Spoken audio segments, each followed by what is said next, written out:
Di tengah deru mesin kota yang tak pernah tidur, ada satu titik sunyi yang menyimpan duka sedalam samudra di balik pagar berkarat rumah nomor 44. Setiap malam, tepat saat jam dinding menunjukkan angka 2 dini hari, sebuah tangisan pilu pecah dari balik dinding kusamnya, menyayat keheningan dengan frekuensi yang tidak sanggup dijelaskan oleh logika manusia manapun. Rumah itu berdiri tegak, terjepit di antara dua gedung perkantoran modern yang dinding kacanya selalu memantulkan cahaya neon warna-warni. Namun cahaya-cahaya itu seolah enggan menyentuh pekarangan rumah nomor 44. Seolah-olah ada kubah tak kasat mata yang menyerap segala bentuk energi dan keceriaan di sana. Saya baru pindah ke area ini sekitar 1 bulan yang lalu, menempati sebuah kamar kos di lantai 3 yang jendela besarnya menghadap langsung ke arah balkon rumah kosong tersebut. Nama saya Aris, seorang pekerja kreatif yang seringkali harus terjaga hingga larut malam demi mengejar tenggat waktu yang tak kenal ampun. Pada awalnya saya mengira suara itu hanyalah imajinasi dari otak saya yang kelelahan, atau mungkin suara kucing liar yang sedang berkelahi. Namun frekuensinya terlalu teratur, nadanya terlalu manusiawi, dan emosinya terlalu nyata untuk sekedar disebut sebagai suara hewan. Tangisan itu selalu dimulai dengan isakan kecil yang tertahan, seolah-olah ada seseorang yang sedang berusaha menyembunyikan kesedihannya di bawah bantal. Namun, perlahan-lahan suara itu akan naik menjadi raungan yang penuh keputusasaan, seakan-akan seluruh rasa sakit di dunia ini terkumpul dalam satu tenggorokan yang sama. Malam pertama saya mendengarnya dengan jelas adalah saat hujan turun rintik-rintik, memberikan kesan melankolis pada suasana kota Jakarta yang biasanya gerah. Saya sedang menyesap kopi hitam ketiga saya malam itu. Mata terpaku pada layar monitor yang menampilkan grafik desain yang belum selesai. Tiba-tiba, suara itu muncul. Hicks, Hicks, tolong. Suaranya lirih, namun terasa sangat dekat, seolah-olah orang yang menangus itu berdiri tepat di balik jendela kamar saya. Saya tersentak, hampir menumpahkan kopi ke atas keyboard. Saya mematikan musik di headphone saya, mencoba menajamkan pendengaran. Sunyi sesaat, hanya ada suara rintik hujan yang menghantam kaca. Namun, beberapa detik kemudian, suara itu kembali lagi. Kali ini lebih keras, lebih jelas. Itu adalah suara seorang wanita, atau mungkin seorang gadis remaja. Suaranya serak, seperti seseorang yang sudah menangis selama berjam-jam tanpa henti. Saya memberanikan diri membuka jendela, membiarkan udara dingin malam menusuk kulit. Pandangan saya tertuju pada rumah kosong di seberang. Rumah itu bergaya kolonial, dengan pilar-pilar besar yang cat putihnya sudah mengelupas, menampakkan semen yang berlumut. Di lantai 2, ada sebuah jendela yang terbuka sedikit. Dari sanalah suara itu berasal. Keesokan harinya, rasa penasaran mulai menggerogoti kewarasan saya. Saya memutuskan untuk bertanya kepada Ibu Sumi, pemilik warung nasi yang sudah berjualan di gang samping rumah kosong itu selama lebih dari 20 tahun. Ibu Sumi adalah tipikal informan lingkungan yang tahu segalanya, mulai dari siapa yang selingkuh, hingga siapa yang belum bayar utang. Namun, saat saya menanyakan tentang rumah nomor 44, wajahnya yang biasanya ceria mendadak berubah pucat. Beliau meletakkan centong nasinya dan menatap saya dengan tatapan yang sulit diartikan. Mas Aris, kalau boleh saya kasih saran, mendingan tutup rapat-rapat jendela kamarnya kalau sudah lewat tengah malam, bisiknya dengan suara yang gemetar. Beliau menceritakan bahwa rumah itu dulunya milik keluarga terpandang di tahun 80-an. Keluarga Ardiansyah namanya. Mereka memiliki seorang putri tunggal bernama Clarissa yang sangat cantik dan berbakat dalam bermain biola. Namun, sebuah tragedi besar menghancurkan segalanya. Clarissa ditemukan tewas di dalam kamarnya dengan kondisi yang mengenaskan. Namun polisi tidak pernah bisa menemukan pelakunya. Ayah dan ibunya menjadi gila karena duka, dan akhirnya meninggalkan rumah itu begitu saja tanpa pernah kembali.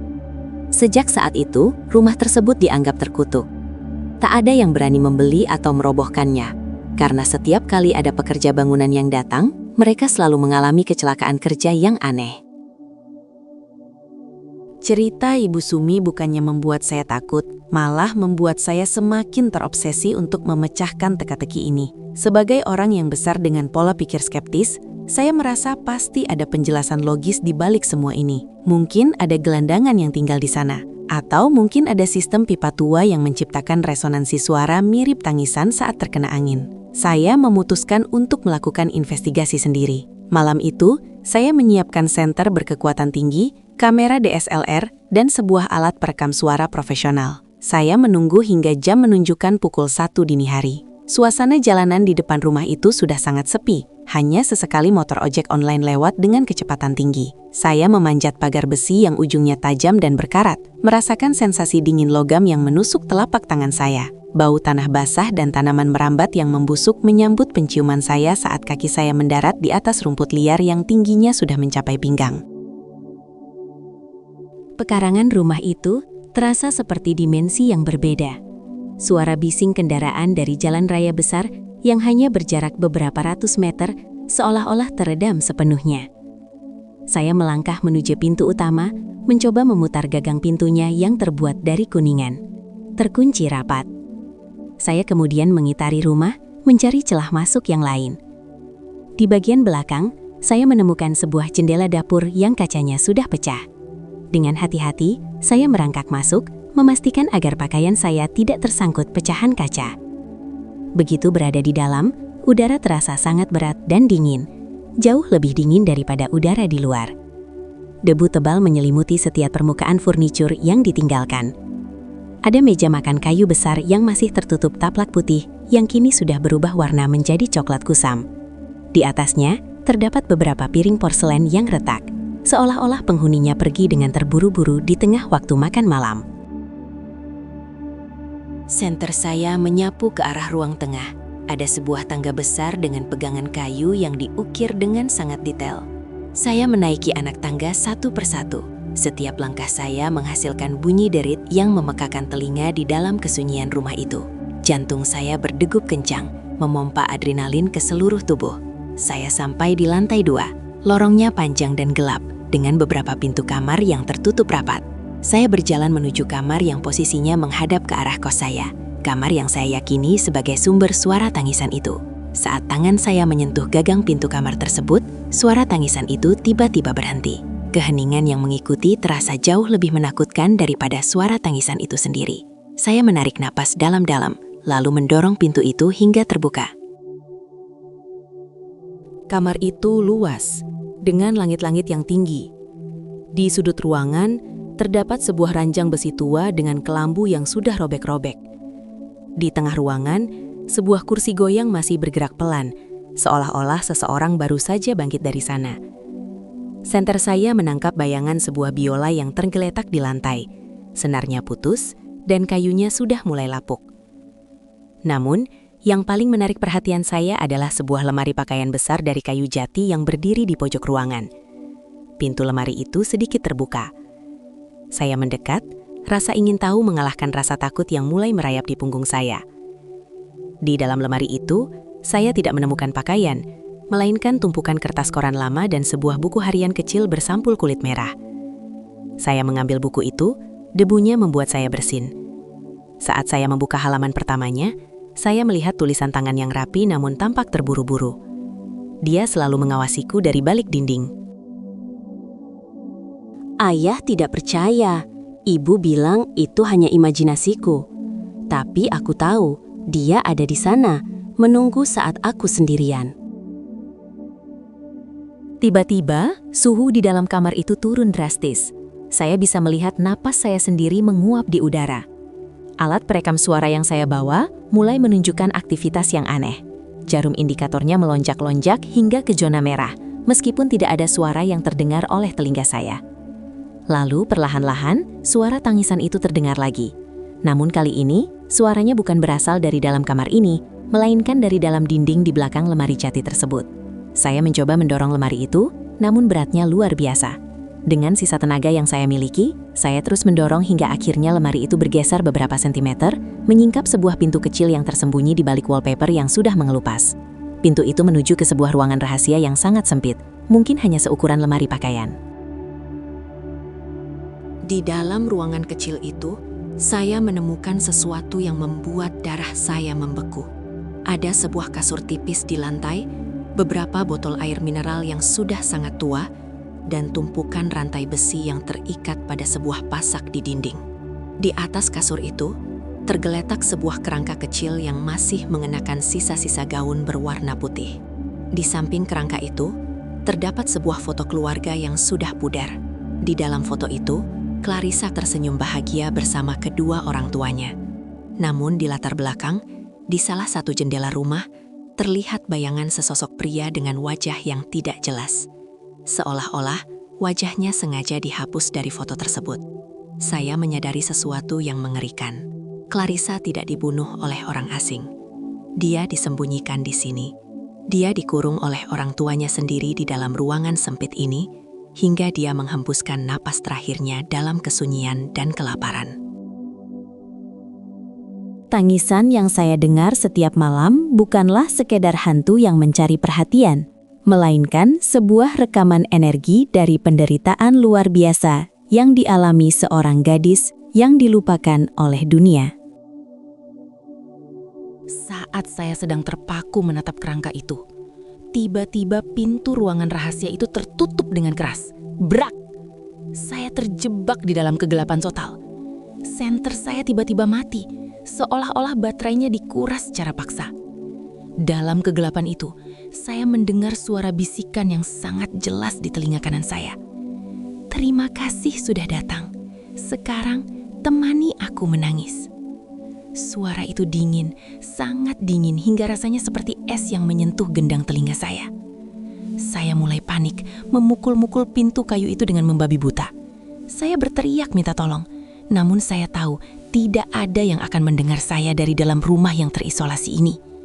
Di tengah kepanikan, saya merasakan tangan-tangan kecil yang dingin mulai menyentuh bahu dan leher saya.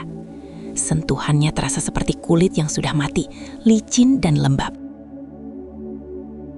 Saya merogoh saku, mencari korek api yang selalu saya bawa untuk berjaga-jaga. Dengan tangan gemetar, saya menyalakan korek itu. Cahaya kecil yang dihasilkan hanya cukup untuk menerangi area beberapa sentimeter di depan saya. Namun, saat cahaya itu muncul, saya melihat wajah itu. Wajah Clarissa, atau setidaknya apa yang tersisa darinya. Matanya hitam pekat, tanpa ada bagian putih sedikit pun. Pipinya cekung dan mulutnya terbuka lebar mengeluarkan cairan hitam yang berbau busuk seperti bangkai yang sudah lama. Dia tidak berteriak, dia hanya menangis. Air matanya berwarna merah darah, mengalir deras membasahi gaun putihnya yang kusam. Saya memejamkan mata, merapalkan doa apapun yang saya ingat, sambil terus menendang pintu itu dengan sekuat tenaga. Brak! Engsel pintu itu akhirnya menyerah. Saya jatuh tersungkur ke lantai kamar utama. Tanpa menoleh ke belakang, saya berlari secepat kilat menuruni tangga, melompati meja makan, dan keluar melalui jendela dapur yang pecah. Saya terus berlari hingga mencapai pagar depan, memanjatnya dengan kecepatan yang tidak pernah saya bayangkan sebelumnya, dan tidak berhenti sampai saya sampai di depan kamar kos saya. Saya mengunci pintu, menyalakan semua lampu, dan duduk meringkuk di sudut ruangan dengan nafas yang memburu. Saya melihat ke arah jendela. Di seberang sana, rumah nomor 44 tetap berdiri dengan tenang, seolah-olah tidak ada kejadian apapun. Namun, tepat pada pukul 2 dini hari, suara tangisan itu kembali terdengar. Kali ini, suaranya terdengar lebih puas, seolah-olah dia baru saja mendapatkan apa yang dia inginkan. Keesokan harinya, saya segera mengemasi barang-barang saya dan pindah dari kos tersebut. Saya tidak peduli dengan uang deposit yang hangus. Saya hanya ingin pergi sejauh mungkin dari rumah itu. Sebelum pergi, saya sempat melihat beberapa petugas polisi dan ambulans datang ke rumah nomor 44. Rupanya, seseorang telah melaporkan adanya bau busuk yang sangat menyengat dari dalam rumah tersebut. Saya tidak tahu siapa yang melaporkannya. Mungkin tetangga lain, atau mungkin Clarissa sendiri yang ingin dunia tahu di mana dia berada. Namun, Meskipun berita tentang penemuan kerangka di dalam ruang rahasia itu menjadi berita utama di berbagai media lokal selama beberapa hari, ada satu hal yang tidak berubah. Teman saya yang masih tinggal di area itu bercerita bahwa setiap malam, suara tangisan itu masih sering terdengar. Ternyata, menemukan jasadnya saja tidak cukup untuk menenangkan jiwanya yang sudah terlanjur hancur oleh pengkhianatan orang-orang yang seharusnya melindunginya. Kisah ini mengajarkan saya bahwa di balik kemegahan kota dan gedung-gedung tinggi, selalu ada sisi gelap yang tersembunyi.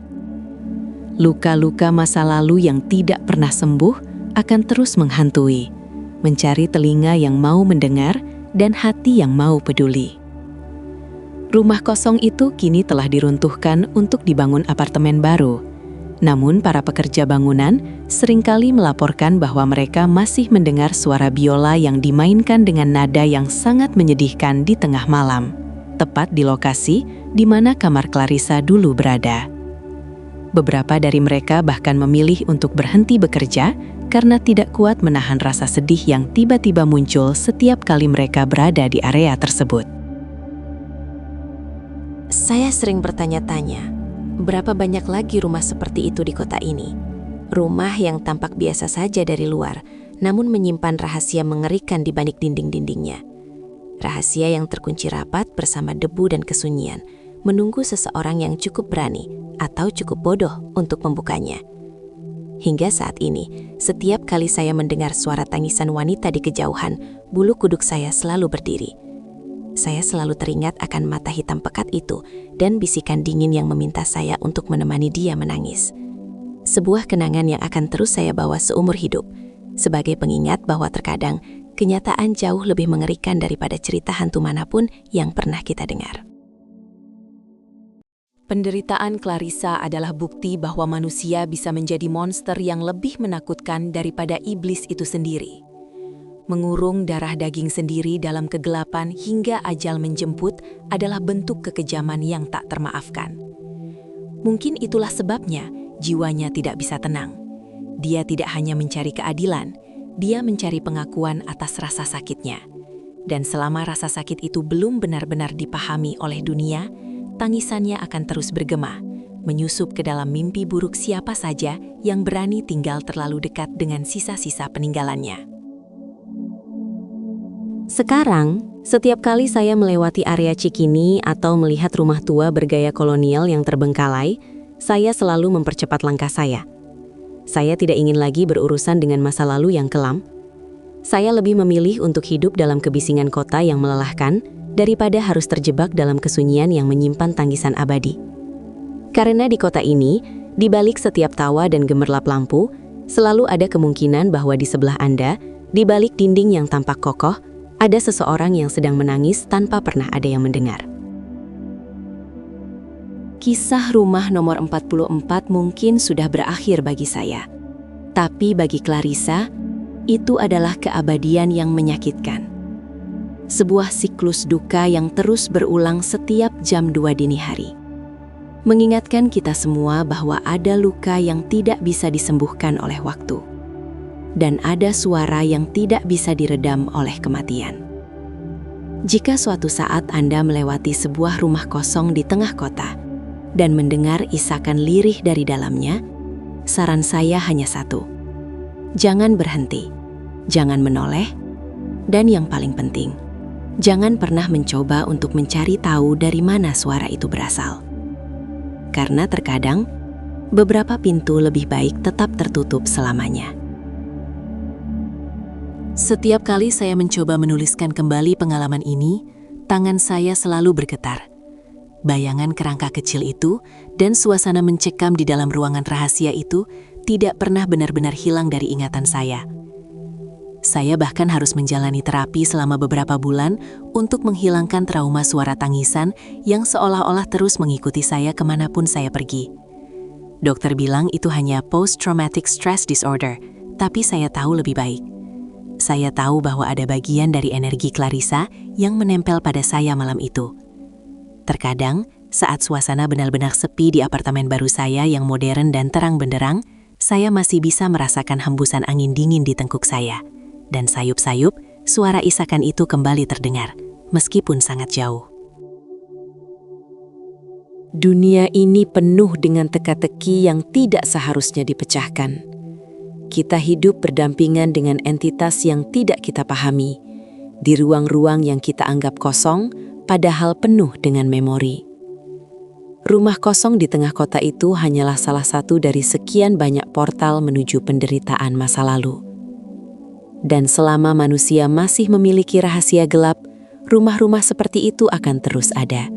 Berdiri dengan angkuh di antara kemajuan zaman, menjaga tangisan mereka agar tetap hidup di tengah keheningan malam yang dingin dan tak berujung. Kejadian itu mengubah cara saya memandang setiap sudut kota.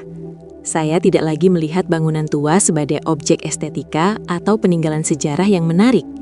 Saya melihatnya sebagai wadah penyimpanan emosi. Setiap retakan di dinding, setiap kaca yang pecah, dan setiap pintu yang terkunci memiliki ceritanya sendiri. Dan seringkali, cerita itu bukanlah sesuatu yang ingin Anda dengar sebelum tidur. Clarissa hanyalah salah satu dari jutaan jiwa yang terperangkap dalam sejarah hitam keluarga mereka sendiri. Dan di luar sana, mungkin ada ribuan Clarissa lain yang masih menunggu untuk ditemukan. Atau mungkin, lebih baik mereka tetap tersembunyi di balik dinding-dinding bisu mereka. Malam ini, saat Anda bersiap untuk tidur, coba perhatikan sekeliling Anda. Apakah ada suara aneh yang berasal dari dinding rumah Anda? Apakah ada ruangan di rumah Anda yang selalu terasa lebih dingin daripada ruangan lainnya? Jangan terlalu yakin bahwa Anda benar-benar sendirian. Karena di tengah kota yang sibuk ini, kesunyian adalah kemewahan yang jarang ditemukan. Dan jika Anda menemukannya, pastikan itu bukan kesunyian yang sedang bersiap untuk menangis. Saya mengakhiri catatan ini dengan sebuah peringatan. Rasa penasaran adalah sifat dasar manusia, tapi rasa takut adalah mekanisme pertahanan hidup yang paling utama. Jangan abaikan insting Anda saat Anda merasa ada sesuatu yang salah. Jika malam terasa terlalu sunyi dan jam mulai mendekati angka 2, lebih baik Anda menutup mata rapat-rapat dan berdoa agar matahari segera terbit. Karena di balik kegelapan, ada hal-hal yang tidak seharusnya dilihat oleh mata manusia, dan ada suara-suara yang tidak seharusnya didengar oleh telinga kita. Clarissa telah menemukan tempat peristirahatannya yang terakhir di pemakaman umum yang layak, berkat penemuan saya malam itu. Namun apakah jiwanya benar-benar sudah tenang? Ataukah tangisannya hanyalah sebuah gema yang akan terus terpantul di antara gedung-gedung beton kota ini untuk selamanya? Saya tidak tahu jawabannya, dan sejujurnya, saya tidak ingin tahu. Cukuplah malam itu menjadi kali pertama dan terakhir saya mencoba menjadi pahlawan bagi jiwa-jiwa yang terlupakan. Karena pada akhirnya, kita semua hanyalah penonton dalam drama kehidupan dan kematian yang sangat luas ini. Dan terkadang, peran terbaik yang bisa kita ambil adalah dengan tetap diam dan tidak ikut campur dalam urusan mereka yang sudah tiada. Kota ini akan terus tumbuh. Gedung-gedung lama akan digantikan oleh yang baru, tapi tanah di bawahnya tetap menyimpan memori yang sama. Memori tentang tangisan, tentang pengkhianatan, dan tentang rahasia yang terkubur dalam-dalam. Dan setiap malam, saat kebisingan kota mereda, memori itu akan kembali bangkit, mencari siapa saja yang mau mendengarkan. Jadi, jika nanti malam Anda mendengar suara tangisan dari balik dinding atau dari seberang jalan, ingatlah cerita saya. Ingatlah Clarissa. Dan yang terpenting, ingatlah untuk tetap berada di dalam rumah, dan jangan pernah membuka pintu untuk siapapun yang menangis di tengah malam. Pernahkah kalian mengalami kejadian serupa, di mana kalian mendengar suara-suara yang tidak masuk akal dari sebuah bangunan kosong di sekitar tempat tinggal kalian? Atau mungkin kalian tahu lokasi rumah-rumah tua yang memiliki sejarah kelam yang belum terungkap ke publik? Bagikan cerita misteri kalian di kolom komentar agar kita bisa saling waspada. Dan bagi kalian yang sedang menonton, dari mana kalian berasal? Dan apakah di daerah kalian ada rumah yang juga dikenal selalu mengeluarkan suara tangisan setiap malam? Mari kita berbagi kisah dan teka-teki yang masih menyelimuti sudut-sudut kota kita.